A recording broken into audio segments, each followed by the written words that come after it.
Bonjour, chers Thaï et chers communautés. Nous allons commencer notre journée de pleine conscience. On a déjà commencé en fait. On va écouter les sons de la cloche. Ça va nous permettre d'ouvrir nos oreilles. On va écouter pas seulement avec les oreilles, mais pas seulement avec le cerveau. Et on va laisser le son de la cloche vraiment descendre dans tout notre corps et vibrer avec harmonie avec toutes nos cellules. Et autoriser tout notre corps, tout notre être à trouver la détente.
Alors, chers amis, nous sommes le 3 novembre 2019 pour notre dimanche de pleine conscience. Nous sommes au monastère de la Source Guérissante et nous sommes au début de la retraite d'hiver de la communauté multiple. D'habitude on dit la communauté quadruple, mais je préfère utiliser le mot multiple parce qu'on est plus que 4 sortes d'êtres humains réunis ici. Je vois que les enfants sont venus et j'avais envie de vous demander un petit service si vous êtes d'accord. J'ai besoin d'assistance pour faire des dessins. Est-ce que vous êtes d'accord de faire des dessins sur le tableau? C'est Rebecca ton prénom, c'est ça? Tu es d'accord de dessiner? Séphir aussi, tu veux bien? Est-ce que Fleur... Non, ok. Non, si tu as envie de dessiner aussi? Oui? D'accord. Alors je vais dire un secret aux enfants et les adultes. Anne-Claire est là, ok. Anne-Claire, on a besoin que tu nous aides. C'est plus un enfant, Anne-Claire, elle est grande. Mais ça c'est super si tu peux nous aider aussi. Je pense qu'il y a une partie du dessin qui va peut-être être plutôt pour toi.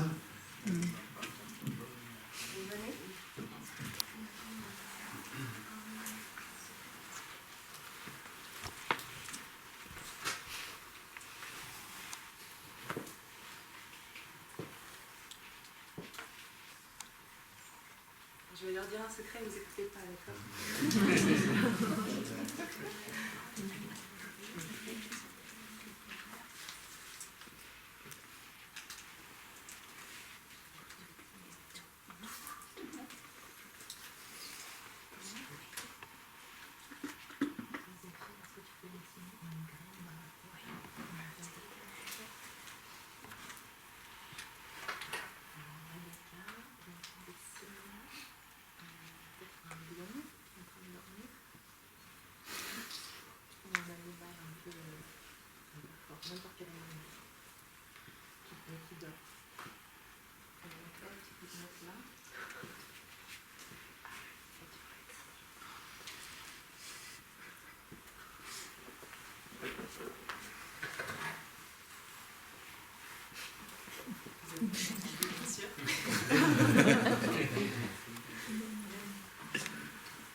hein, il faut qu'on puisse deviner ce qui se passe. Hein.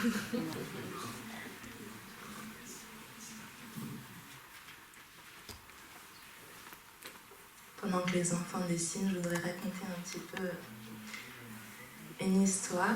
Normalement, c'était sœur Elisabeth qui devait être assise ici ce matin, sœur Yasmine.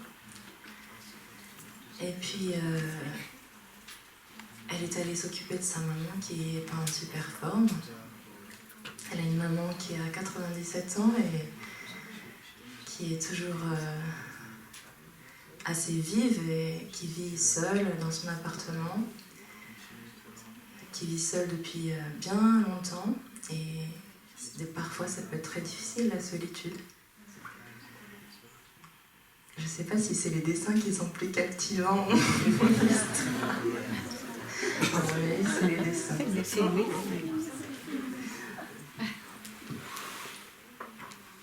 Donc je remercie Sœur Yasmine et puis la communauté de me donner l'opportunité d'être assise ici à sa place aujourd'hui.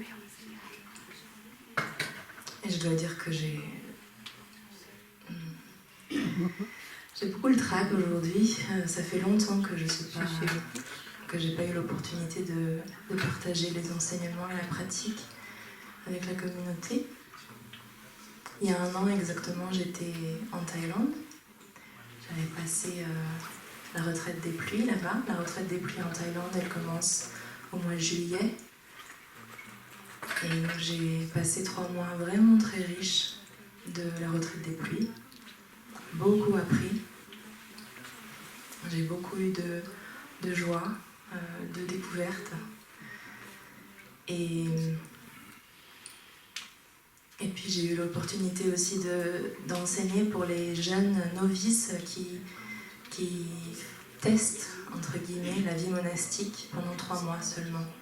C'est quelque chose qui se passe, qui se fait en Asie, mais qui ne se fait pas ici, d'ouvrir la voie monastique et la communauté monastique du village des Pruniers à des jeunes personnes pour seulement 3 mois. Ici, on ouvre pour 5 ans. Et pour la vie, c'est aussi ouvert. Mais pour 3 mois, c'est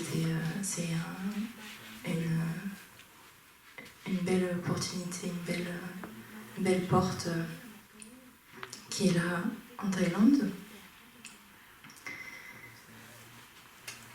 Et puis au bout des 3 mois, je suis tombée malade en fait. Enfin, pendant les 3 mois, j'étais déjà pas bien. Et donc à la fin de la retraite des pluies, quand on commençait nos journées de repos, nos vacances, j'étais vraiment pas bien et j'ai dû aller me faire soigner. Et puis je suis arrivée à Bangkok pour me faire soigner et là, c'était une telle gravité qu'il a fallu que je reste pendant 7 mois à Bangkok. Et donc pendant ces 7 mois, j'ai fait des allers-retours. De temps en temps, j'allais au monastère avec nos frères et sœurs, mais j'étais vraiment surtout à Bangkok pour être soignée. Et donc j'étais loin de la communauté, j'étais loin du programme de pratique quotidienne régulière. Et j'ai beaucoup perdu l'habitude surtout d'être là, assise devant la communauté. T'as fini ton dessin, Nancy, déjà ?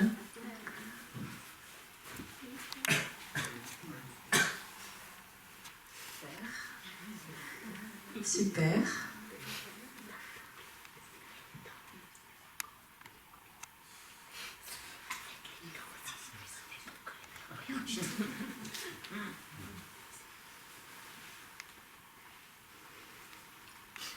Quand vous avez fini, vous pouvez retourner à votre place si vous voulez.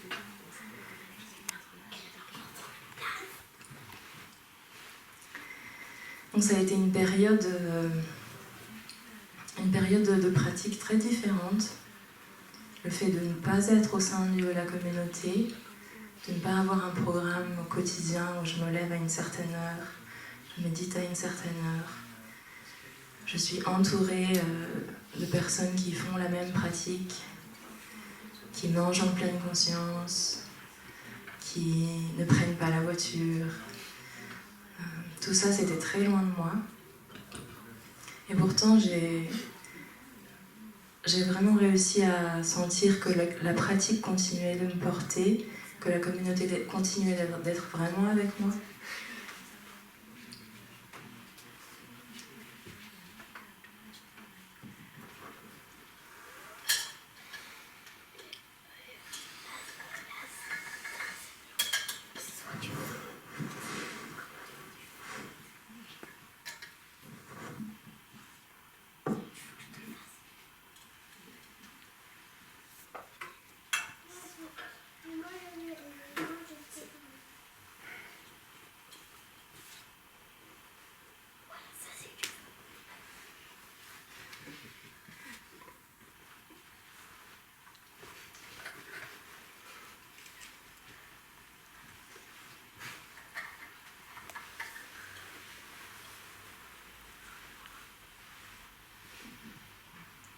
Les grands, bon, ça va, on a pu deviner un peu ce qui était au tableau.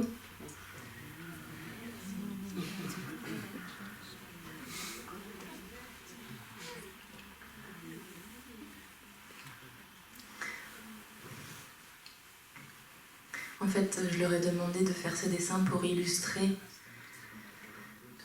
le thème de l'enseignement que j'aimerais partager aujourd'hui. C'est pas mon enseignement, c'est l'enseignement. C'est quelque chose qui vient de la sagesse profonde du Bouddha, de Thaï, de beaucoup de grands êtres, de personnes merveilleuses, éveillées, conscientes. C'est un enseignement qui s'appelle la diligence juste ou les 4 efforts justes. Est-ce qu'il y a des personnes qui ont déjà entendu parler de cet enseignement?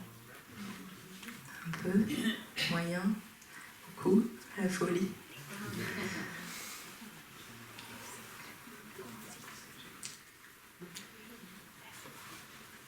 Donc c'est un enseignement que, sans mettre vraiment les mots dessus, pendant que j'étais en soins et en convalescence, et c'est vraiment très important de le garder bien en moi. Et je vois que si j'avais pas eu ça, aujourd'hui je serais peut-être pas dans cet état. Je serais peut-être pas avec le sourire, je serais peut-être même pas capable de me mettre debout sur mes jambes. Et sans doute que je ne serais pas capable de m'asseoir sur la chaise qui est devant vous.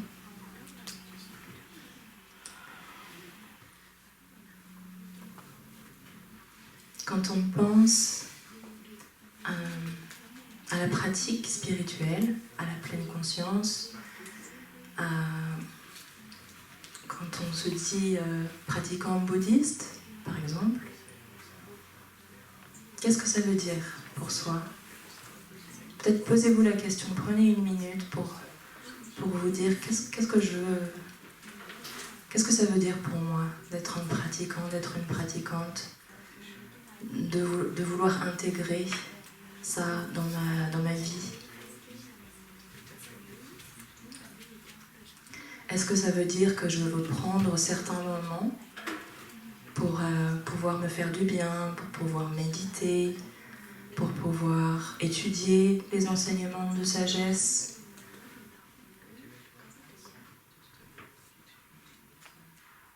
Est-ce que ça peut vouloir dire peut-être que j'utilise ce que je reçois comme enseignement pour faire face à certaines situations, lesquelles spécifiquement? Posez-vous cette question aussi. Essayez de nommer en vous une situation dans votre vie pour laquelle vous aimeriez que la pratique vous serve et qu'elle soit efficace, qu'elle change les choses.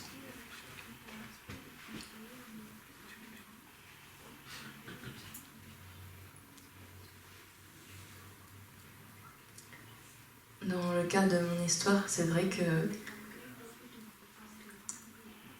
quelque part dans mon inconscient, je voulais vraiment que la pratique spirituelle m'aide à guérir. Je voulais faire confiance à la médecine, bien sûr,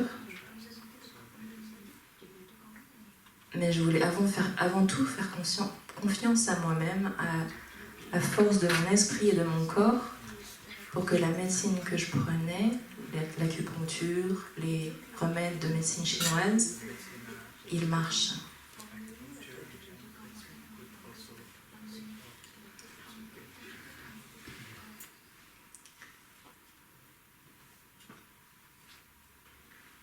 Et il y a d'autres situations de ma vie aussi que j'ai voulu depuis que j'ai rencontré la pratique, pouvoir transformer. Est-ce que vous avez aussi des situations comme ça? Certains moments où vous sentez que vous n'êtes pas tout à fait en paix avec ce qui se passe. Quelque chose qui vous énerve, qui vous irrite, qui vous déçoit, qui vous désespère.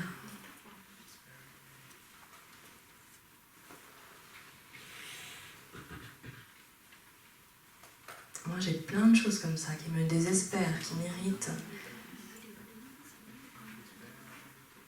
Et je veux absolument, en moi, que la pratique puisse servir à tout ça. À pas rester coincé.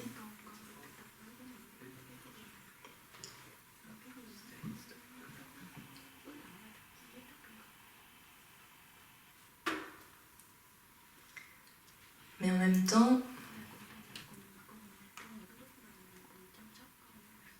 ce que je ne veux pas, c'est que la pratique soit un dur labeur. Souvent, Thay nous dit ça. La pratique ne doit pas être un dur labeur. La méditation ne doit pas nous transformer en un champ de bataille. Ce qui veut dire que quand je suis, par exemple, dans une situation comme ça, où je me vois, je m'observe,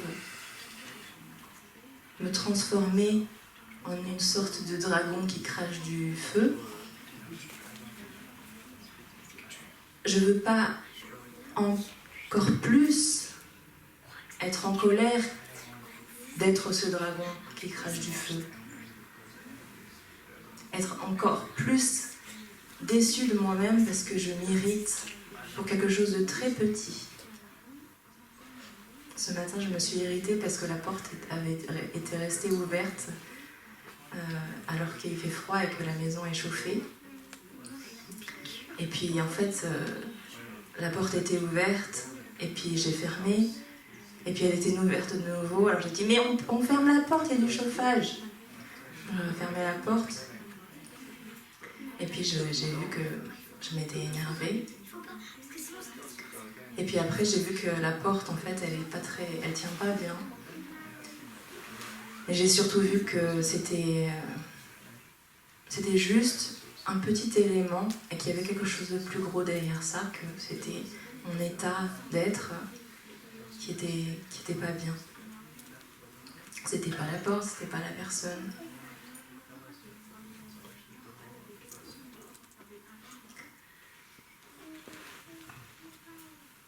Alors je m'attendais pas à commencer par vous parler du dragon qui crache du feu. Je m'attendais plutôt à parler de la graine. Vous l'avez reconnue ou pas, la graine? Il y a un arrosoir dessus. Merci Zéphyr pour la graine avec l'arrosoir. C'est le premier des éléments des 4 efforts justes. Peut-être que je vais l'écrire.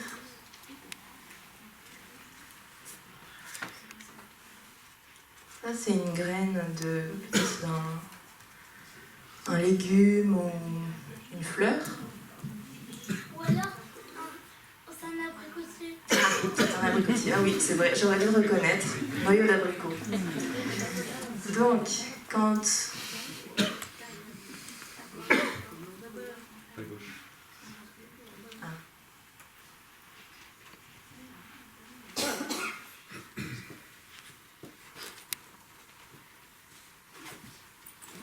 Quand le noyau... En plus, c'est un exemple parfait parce que je voulais une graine comme ça qui a besoin d'une certaine persistance pour germer.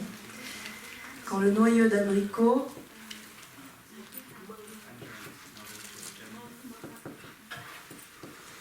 n'a pas encore germé,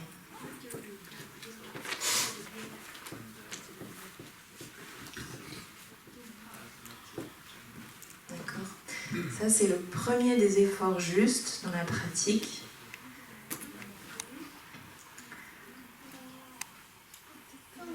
Le noyau d'abricot, c'est vraiment un bon exemple parce que ça prend là vraiment de la patience et de la connaissance pour savoir combien de temps il lui faut et quelles conditions il lui faut pour craquer sa coque bien dure et pour pouvoir commencer à germer et faire pousser un petit abricotier.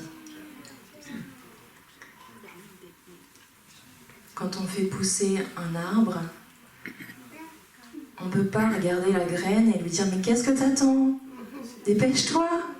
Allez, je tire sur le germe !» On ne peut pas faire comme ça. Il faut juste être là, connaître cette graine. Ah, c'est un noyau d'abricot. Il lui faut certaines conditions. Il lui faut un certain temps. Il lui faut une certaine température.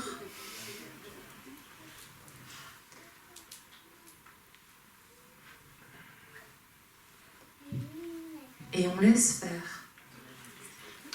On apporte les conditions, ou on ne bloque pas les bonnes conditions pour cette graine.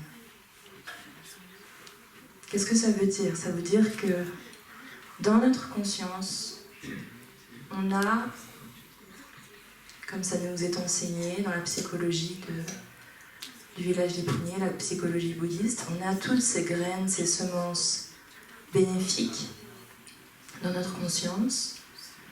Il faut savoir qu'elles sont là. Est-ce que vous savez quelles sont là vos graines positives, bénéfiques ? Est-ce que vous les nommez ? Est-ce que vous les regardez dans le tréfonds de votre conscience ? Et est-ce que vous savez quelles conditions leur apporter et quel temps leur donner pour que, à leur rythme, elles puissent craquer leur coque et se mettre à germer et pousser et donner des fruits. On va prendre l'exemple d'une graine de paix.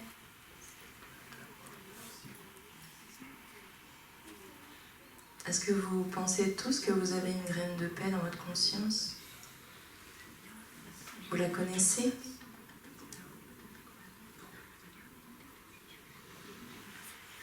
Je vous propose qu'on se connecte avec elle,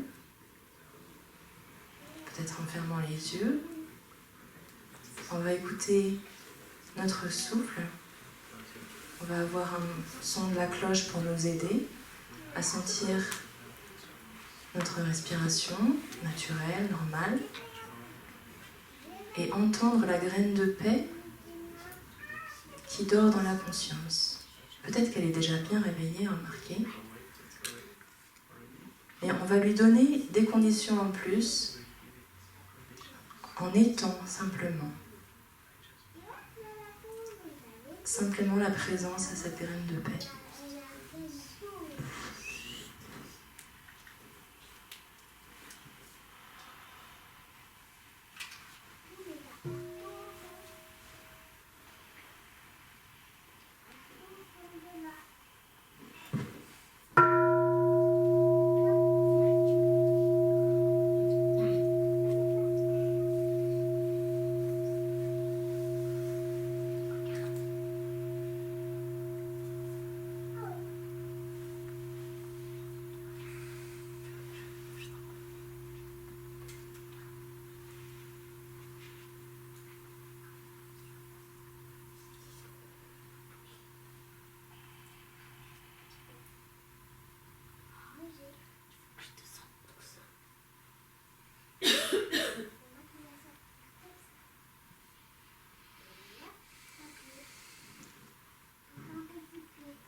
Est-ce que ça a marché ?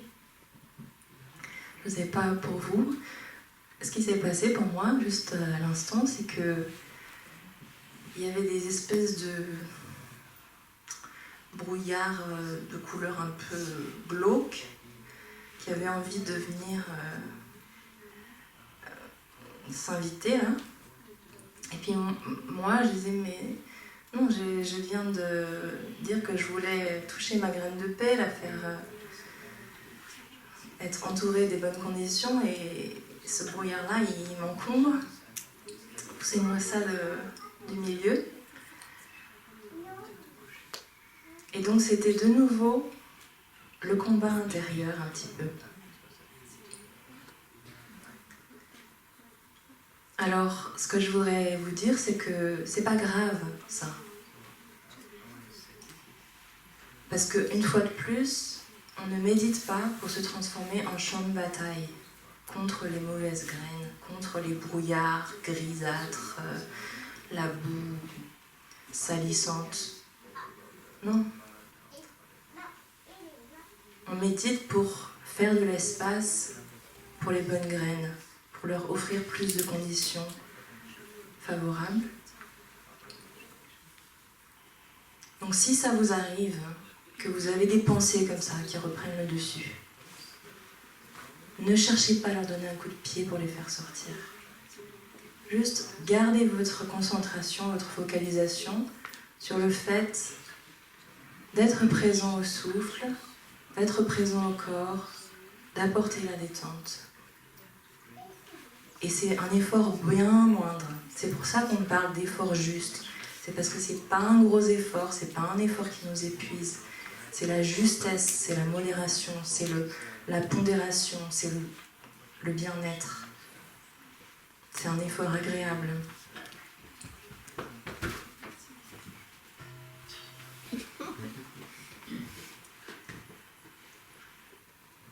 Donc ça, c'est la première pratique de la diligence juste. On va passer à la deuxième pratique.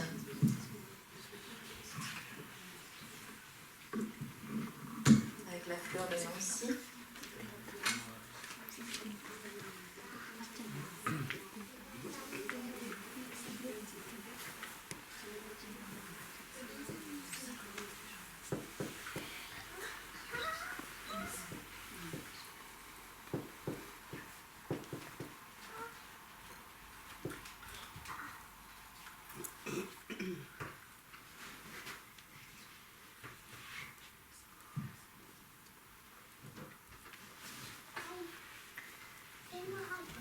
Quand une qualité de présence, d'être est déjà manifeste en nous, quand on se sent vraiment déjà bien, qu'on est de bonne humeur, qu'on s'est levé du bon pied, qu'on rencontre une personne qui nous remonte le moral,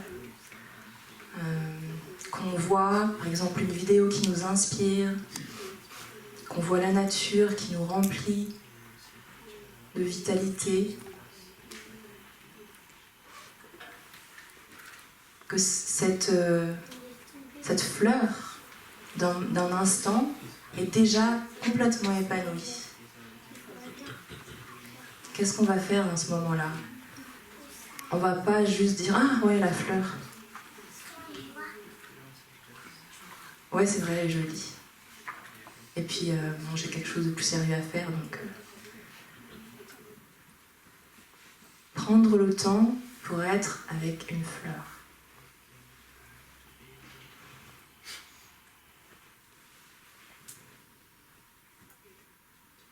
S'offrir ce luxe une fois par jour au moins. Au moins.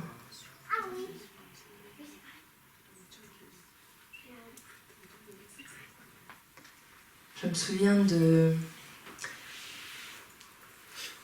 Vous connaissez peut-être Eckhart Tolle, c'est un maître qui est d'origine allemande et qui vit au Canada. Et dans un de ses livres, il commence par cet enseignement-là. Et c'est aussi un enseignement que Tai nous donne sans cesse. Et c'est dans la chanson aussi, quand j'inspire, quand j'expire, je me sens comme une fleur.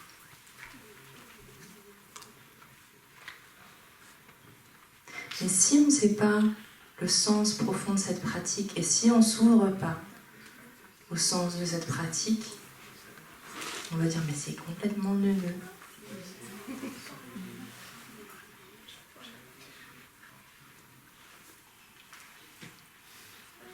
It's so corny.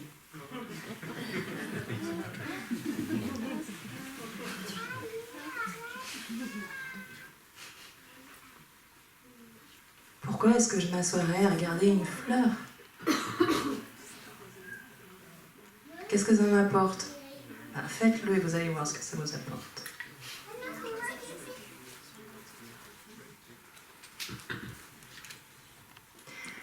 Ce que nous dit Eckhart Tolle, c'est que la fleur, elle est comme un messager du royaume de Dieu.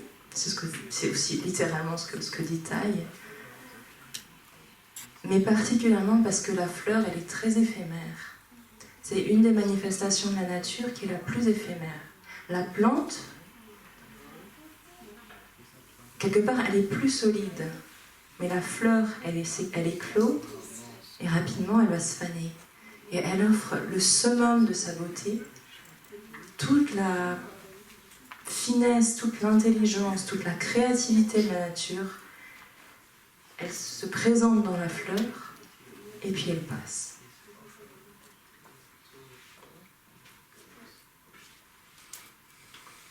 Et nous aussi, on a ça, on a cette florescence, comme dit Taille. Notre nature de fleur. Toute notre intelligence, tout le miracle de notre génome fait se manifester la fleur de qui nous sommes. Et puis on passe aussi.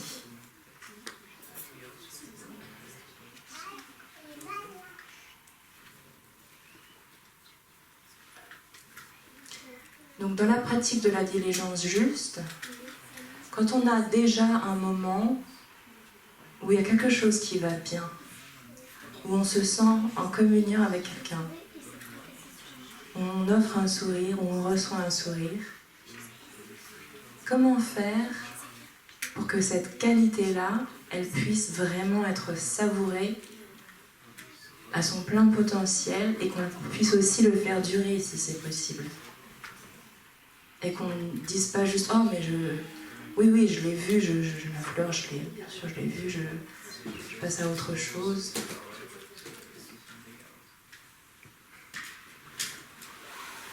Je ne vous demande pas de vous asseoir pendant 8 heures devant un vase.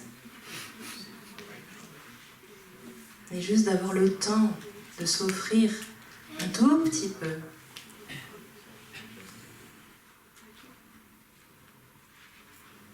Hier, je lisais aussi le livre de notre grande sœur, sœur Annabelle, qui vient de publier sa biographie en anglais. Et puis elle parle du voyage en Chine avec Taille et de la visite d'un des temples d'un des grands maîtres en Chine, qui est dans la lignée du Zen. Et c'est un maître en fait qui est connu pour avoir donné un enseignement vraiment très très zen. Un jour, il y a un de ses disciples qui est arrivé et qui a dit « Pourquoi est-ce que le grand maître Bodhidharma, c'est un des grands maîtres du bouddhisme, il a quitté l'Inde et il est venu jusqu'ici ?» Et ce disciple, manifestement, il avait envie de connaître l'histoire, qu'on lui dise tous les grands principes mystiques, ésotériques, pour pouvoir comprendre pourquoi, qu'est-ce que c'est ce bouddhisme à la fin. Et le maître, il a dit à la question « Quelle est la signification du voyage de Bodhidharma ?» Le maître a répondu « Le cyprès dans la cour ». Parce qu'en fait, dans l'histoire, ce jeune moine qui a posé ces questions, qui était tellement assoiffé de connaissances, il n'avait jamais remarqué depuis des années, peut-être quelques années, ça faisait peut-être 3 ans, ça faisait peut-être qu'un mois même qu'il était là. Mais il ne s'était pas rendu compte qu'il y avait un cyprès qui poussait dans le jardin, dans la cour. Et le maître lui a dit, c'est ça qui compte dans la vie. Tu ne deviens pas pratiquant spirituel, pratiquant bouddhiste en l'occurrence, pour emmagasiner, ingurgiter des montagnes de livres de sutras. Tu peux faire ça si ça t'apporte quelque chose et que tu deviens plus ouvert avec ça, mais ne passe pas à côté de l'essentiel.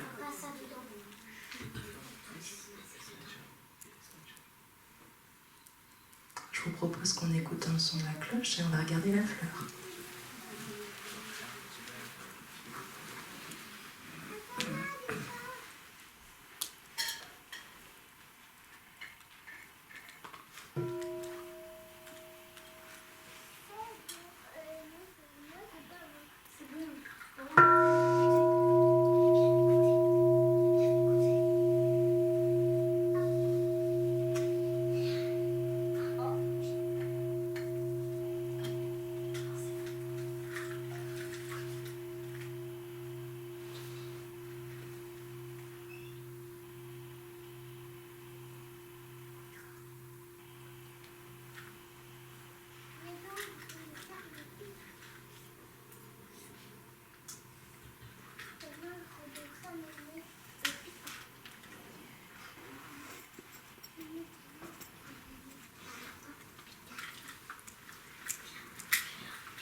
Donc dans l'effort juste, quand ça va bien, on ne va pas réfléchir et projeter en disant « Oh mon Dieu, oui, ça va bien, mais ça va passer et ça va s'effondrer.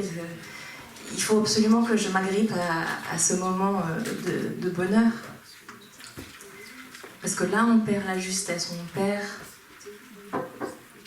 le flot naturel des choses. Petit moment de dispersion.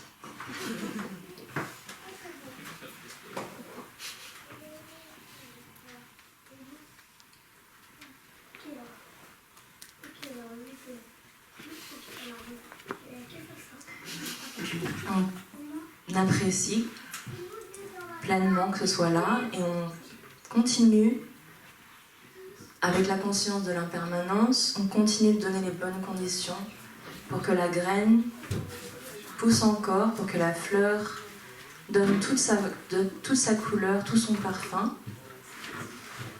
Et puis si elle passe, on sait qu'il y a d'autres fleurs qui arrivent.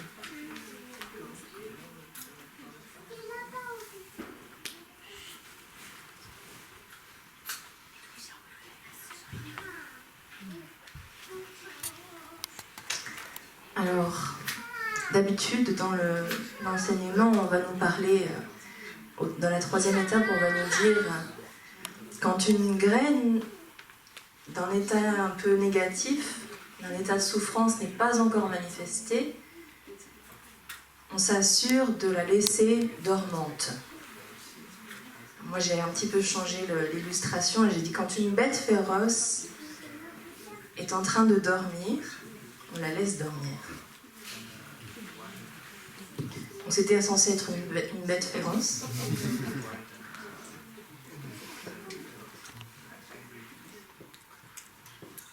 Un animal féroce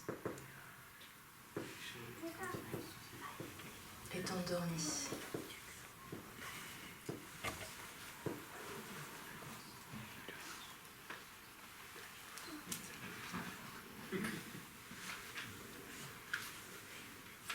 On a tous nos monstres intérieurs. Et je vous invite aussi à prendre un petit instant pour les regarder, pour voir c'est qui. Quel est le monstre qui dort en moi.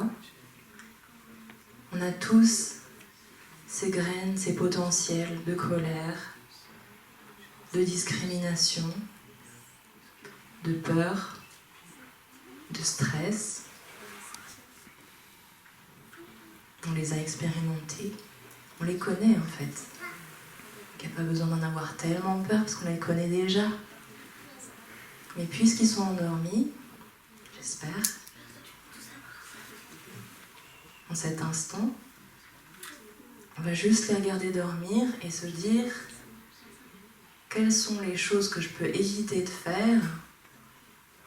C'est une question importante. Qu'est-ce que je peux éviter de faire pour ne pas réveiller ce dragon?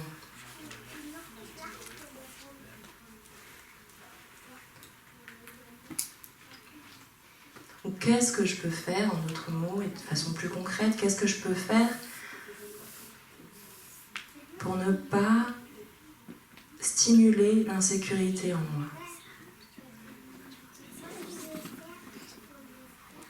Quelle sorte de pensée je peux penser? Quelle sorte de parole? Dans quelle sorte de conversation je peux être engagée? Quels sont tous ces facteurs que je trie pas forcément assez bien et qui ont tendance à vraiment réveiller les monstres intérieurs? Des fois, on n'a pas le choix. Je vous l'accorde complètement. C'est la vie qui est faite comme ça. On ne peut pas tout trier. Mais en ayant toujours la conscience, par exemple, dans cette graine d'insécurité que je peux avoir, cette graine de la peur d'être trahi par les personnes que j'aime,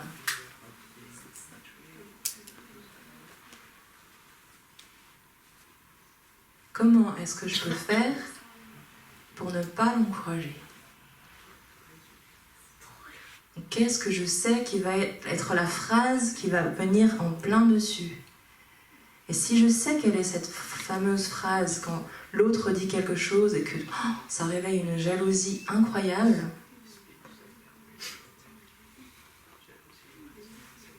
eh ben je le sais. Donc j'entends la phrase et je l'écoute en pensant, mais est-ce que cette personne dit ça pour que je me transforme en monstre? En général, c'est pas le cas.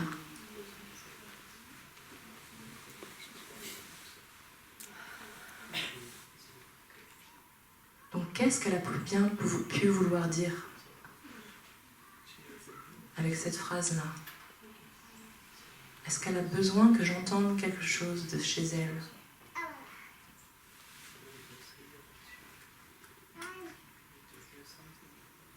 Apprenons,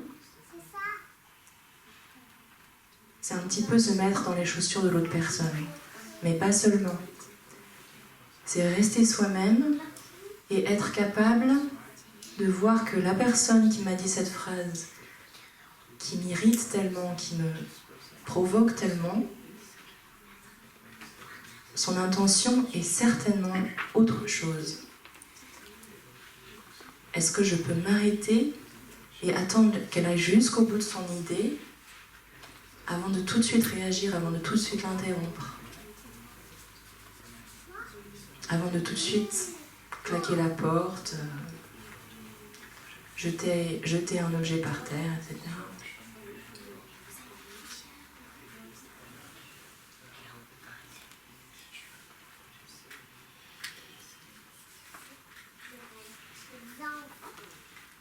Puisque je sais que l'autre personne qui peut-être a provoqué ma jalousie, mon irritation, ma discrimination, elle aussi, dans son tréfonds, elle a des graines. Elle a des graines de paix, elle a des graines d'amour. Et c'est pas pour rien qu'on se rencontre. C'est pas pour rien qu'on partage tellement de choses, qu'on partage notre vie. Donc ce moment-là qui est vraiment brûlant et explosif, c'est juste une partie de ce qu'on partage. Est-ce que je peux me remettre en contact avec les autres choses plus précieuses et plus importantes?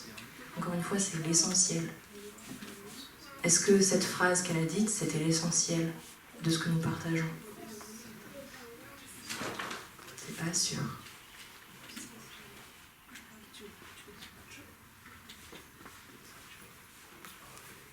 Donc la graine d'or.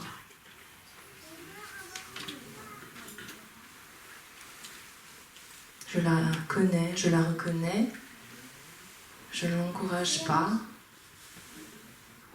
mais dans le cas où un ensemble de conditions sont là, qui ont Vraiment réveiller le dragon, un dragon féroce.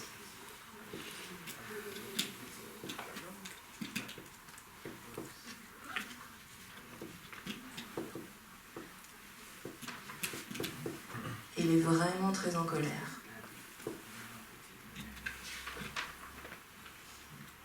Il a vraiment envie de casser plein de choses, de détruire l'harmonie. Est-ce que je peux me voir comme ça? Est-ce que je me remémore les moments où je suis comme ça?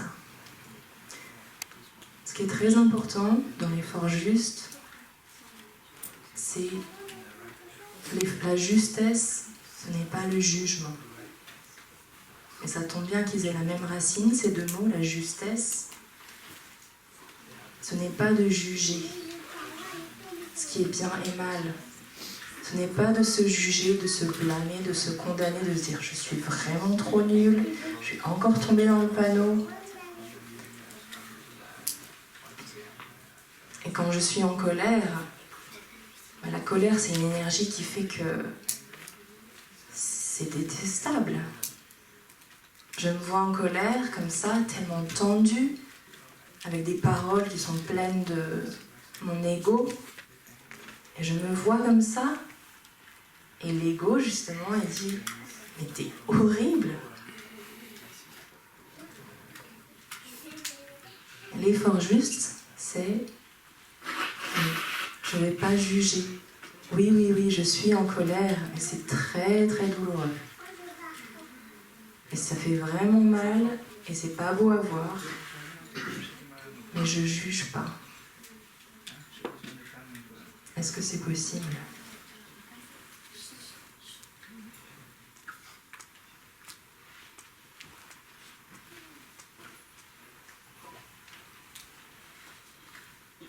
Si j'ai fait une grosse bêtise, si j'ai dit une parole vraiment blessante,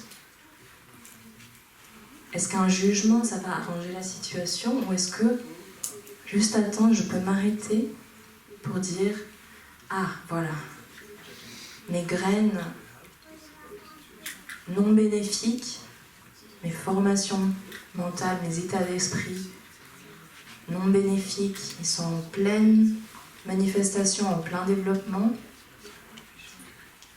C'est le moment pour faire quoi? Si on ne peut rien faire, alors il y a une seule chose que je vous recommande, c'est effectivement ne faites rien et surtout ne jugez pas.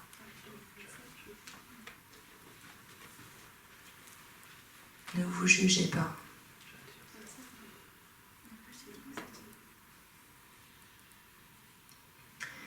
On a la belle image et l'enseignement qui est très très constant avec Thay, c'est quand une formation tellement tendue comme ça, comme mon poing fermé, prend toute la place dans l'esprit, dans le paysage du mental, et s'exprime par des paroles, par des actes, par aussi bien sûr tout un tas de pensées et de scénarios dans la tête.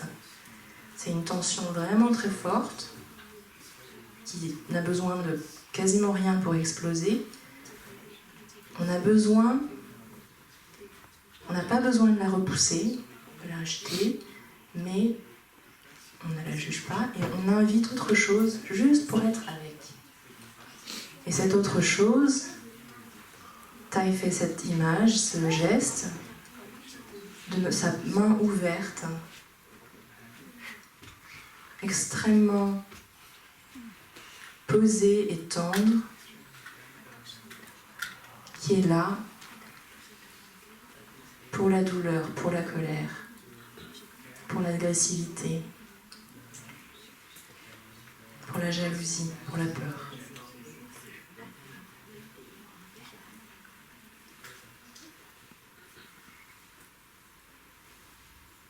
Personne n'a dit que c'était facile de faire ça.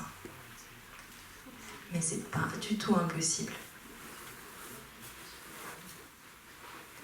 Et en fait, si on se penche vraiment sur la situation, c'est plus facile de faire la place pour cette graine de pleine conscience, pour cette tendresse, pour cette compassion, cette compréhension, c'est plus facile que de faire monter encore plus de jugement, d'énervement, de discrimination contre soi-même, de haine de soi-même.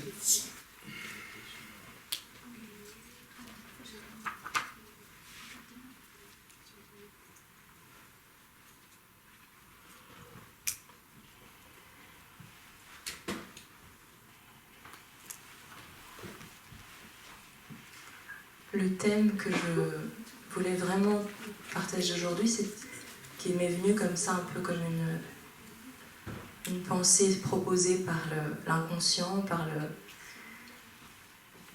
peut-être par taille, c'est faire de son mieux. Je fais de mon mieux. C'est-à-dire l'effort, les 4 efforts justes, en d'autres mots, c'est je fais de mon mieux. Je fais pas l'impossible. Il y a une grosse nuance. Pratiquer, c'est pas faire l'impossible, c'est pas se mettre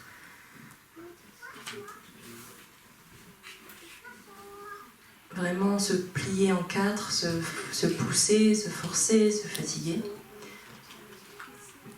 Pratiquer, c'est juste être là. C'est juste le mot qu'ils utilisent, les bouddhistes, pour la pratique, c'est bhavana.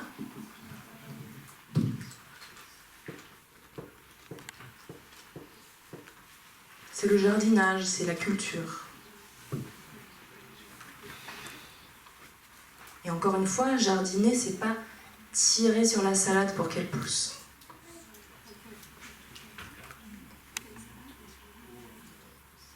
C'est juste apporter de l'eau, laisser le soleil faire son effet et être là. Être là pour garder les graines quand la salade a monté.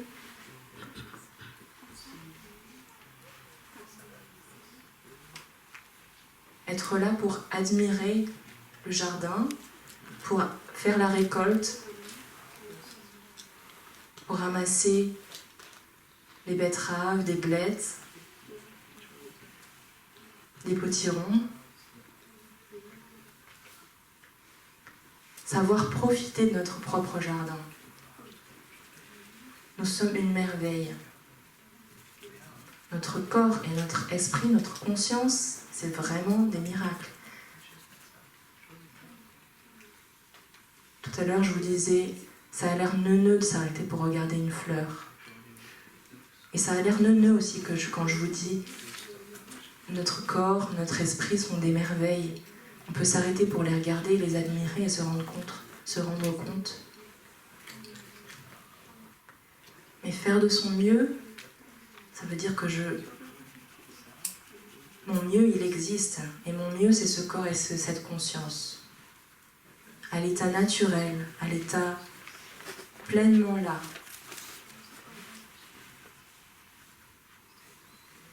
Et ce que je vois, c'est qu'on est dans une époque et une société où notre mieux, mon mieux, il peut être facilement un peu comme ça érodé par un tas de choses extérieures à nous qui ne sont pas vraiment de l'humain. Et je pense particulièrement, et je nomme toutes les ressources de l'Internet et des réseaux sociaux. C'est la chose qui me vient le plus fort, parce que c'est sans fin. Maintenant, quelqu'un qui n'a pas un téléphone, un smartphone, un ordinateur avec l'Internet et les réseaux sociaux, c'est une espèce rare, en voie d'extinction. Vous êtes d'accord ? Je pense que le petit rire, ça veut dire que vous êtes d'accord. C'est quelque chose qui est vraiment très très rare. Et en fait, les rares individus qui ne sont pas avec un smartphone et des réseaux sociaux, ce sont sans doute les personnes d'une génération plus âgée. Et moi, j'ai rien de péjoratif. Vraiment, c'est l'observation que je fais. Parce que simplement, ils sont nés dans une époque qui était complètement différente. où il n'y avait pas les réseaux sociaux, évidemment, il n'y avait pas Internet, il n'y avait pas les téléphones portables. La télévision, elle était peut-être déjà là, mais avec pas beaucoup de chaînes différentes et pas tellement de programmes qui nous captivaient comme ça.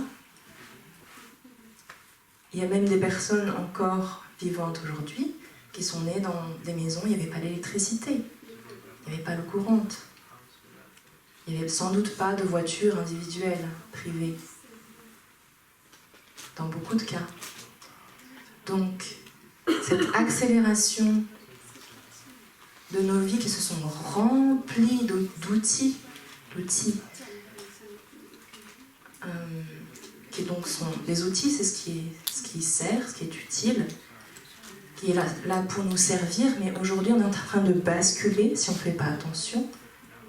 Et c'est pas du tout moi qui invente ça, mais on est en train de basculer et de devenir nous au service de ces choses-là, voire de devenir asservis par ces choses-là. Et du coup, on ne peut plus faire de notre mieux. C'est pas possible. Parce qu'on est mangé. Notre temps est mangé. Parce que quand on est sur les réseaux sociaux, ça prend beaucoup de temps. Parce que c'est sans fin. Il y a toujours des nouvelles, il y a toujours des choses captivantes. Donc le temps, mais aussi nos organes sensoriels. Notre corps, s'il est pris dans les...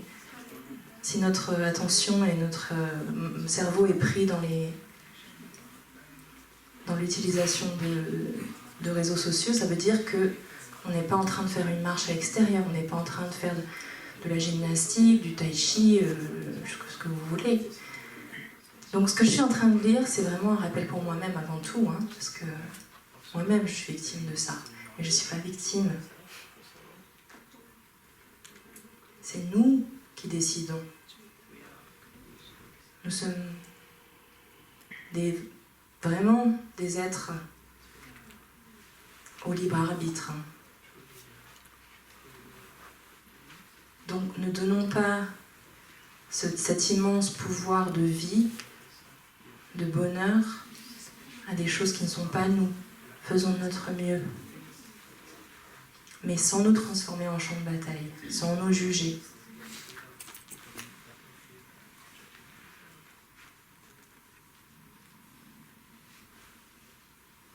Je pense que la Sangha, la communauté de pratique, c'est vraiment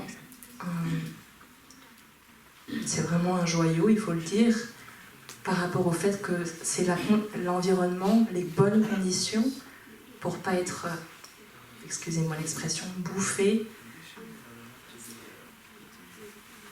par des choses qui ne nous sont pas réellement bénéfiques. Et je ne suis pas en train de dire il faut jeter tout ça à la poubelle. C'est juste un rappel pour moi-même et pour nous tous de ne pas basculer pour être asservis, mais de rester nous-mêmes, d'être dans la justesse, d'être dans le naturel de soi-même.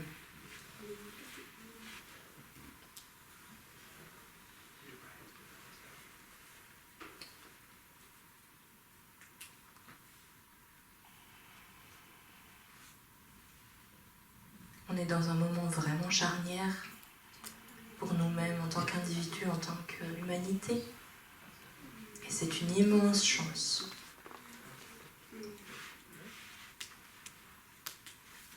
C'est pas un drame, c'est vraiment une immense chance. Suivant, si on s'applique à l'effort juste, si on ne commence pas cette nouvelle époque en voulant absolument se battre contre les dragons et tirer sur les graines.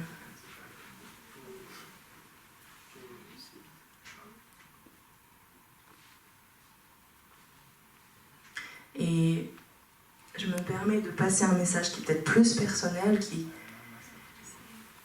qui n'engage que moi, hein.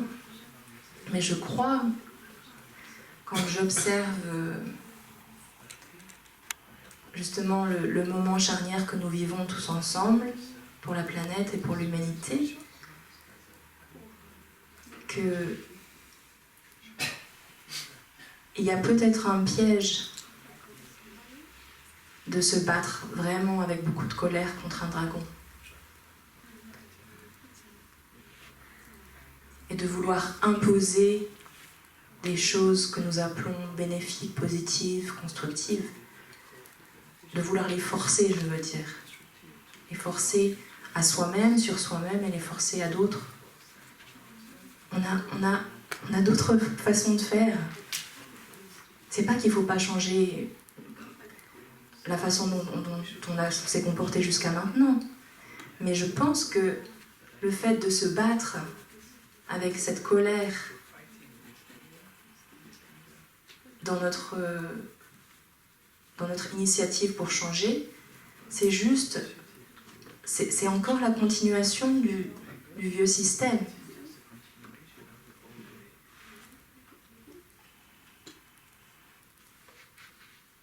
Et ce que la Terre nous montre, c'est que, quoi qu'il arrive, elle va nous aimer.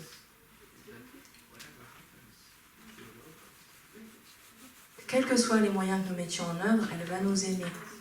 Parce qu'elle sait qu'elle fait toujours de son mieux, qu'elle ne se juge pas et elle ne nous juge pas. Donc elle nous montre la voie.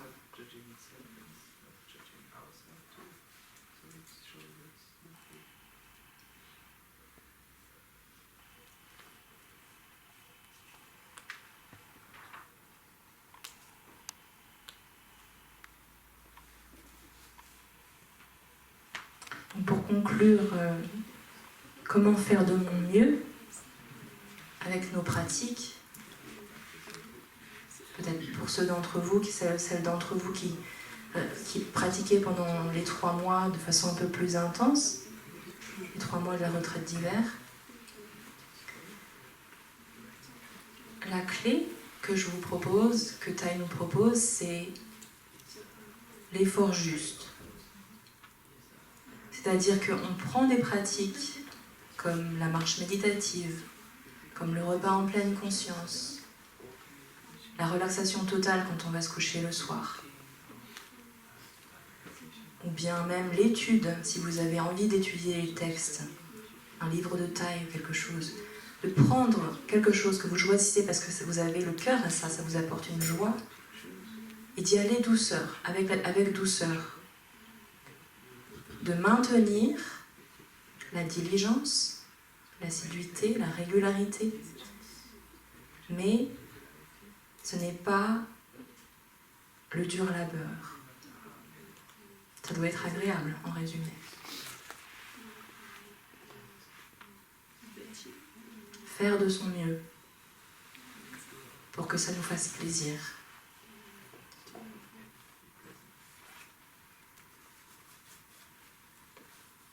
Voilà, je vous remercie pour votre attention. On va terminer avec les sons de la cloche. Et revenons à notre respiration.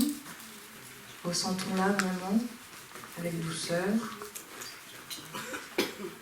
Et être là pour la respiration comme on est là, en observant la nature. Puisque nous sommes la nature, cette respiration, elle vient des arbres.